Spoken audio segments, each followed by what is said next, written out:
Үйшік ертегісі. Бұл орманда болған оқиға еді. Ашық алаңқайда кіп-кішкентай ескі үйшік тұрған. Бірде оны қасынан жүгіріп өтіп бара жатқан тышқан көреді. Тышқан тоқтап, "Сөп-сүйкімді, кіп-кішкентай, бұл үйшікте кім бар?" деп сұрайды. Ешкім жауап қайтармайды. Тышқан бос үйшікке кіріп, осында тұрып жатады. Біраз уақыттан кейін үйшіктің маңына секіріп бақа келеді. "Сөп-сүйкімді, кіп-кішкентай, бұл үйшікте кім бар?" дейді. "Мен тықырлауық тышқанмын, ал сен кімсің?" дейді. "Ал мен бақылдауық бақамын. Кел, бірге тұрайық." Бақа бақ-бақ деп бақылдап үйшікке секіріп кіреді. Тышқан екеуі тіл табысып бірге тұрады. Енді үйшік қасына ытқып-ытқып қоян жетеді. "Сөп-сүйкімді, кіп-кішкентай, бұл үйшікте кім бар?" деп сұрайды. "Мен тықырлауық тышқанмын, мен бақылдауық бақамын, ал сен кімсің?" дейді. "Мен қорқақ қоянмын. Кел, бірге тұрайық." Қоян да үйшікке кіреді. Осылай үшеуі бірге өмір сүре бастайды. Алыстан бұл үйшікті түлкі көреді. Ақырын басып, жақын келіп, терезесін қағады да, "Сөп-сүйкімді, кіп-кішкентай, бұл үйшікте кім бар?" деп сұрайды. "Мен тықырлауық тышқанмын, мен бақылдауық бақамын, ал мен болса қорқақ қоянмын" дейді.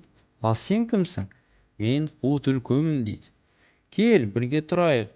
Үйшіктен түлкіге де орын табылады" дейді. Достар енді төртеу болды. Үйшікке тілі салақтап, айналасына алақ-жұлақ қарап қасқыр жетеді. Ол есікті қағып, ырылдаған даусымен, "Сөп-сүйкімді, кіп-кішкентай, бұл үйшікте кім бар?" деп сұрайды. "Мен тықырлауық тышқанмын, ал мен бақылдауық бақамын, мен қорқақ қоянмын" дейді. "Ал мен болса қу түлкімін, ал сен кімсің?" "Мен сұр қасқырмын" дейді. "Кел, бірге тұрайық" дейді. Қасқыр қысыла-қымтырыла ішке кіреді. Әйтсе де кіп-кішкентай үйшікке бесеуі де сыйып кетеді. Барлығы қосылып ән айтады, тәтту-тәтті өмір сүреді. Бір күні жидеп теріп жүрген Аю үйшік тұрғындарының салған әнін естиді.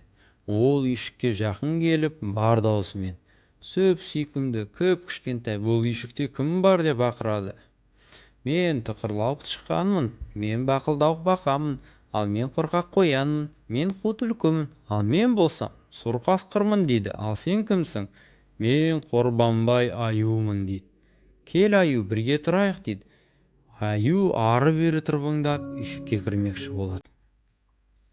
Бірақ оның басы енгенімен денесі сыймайды.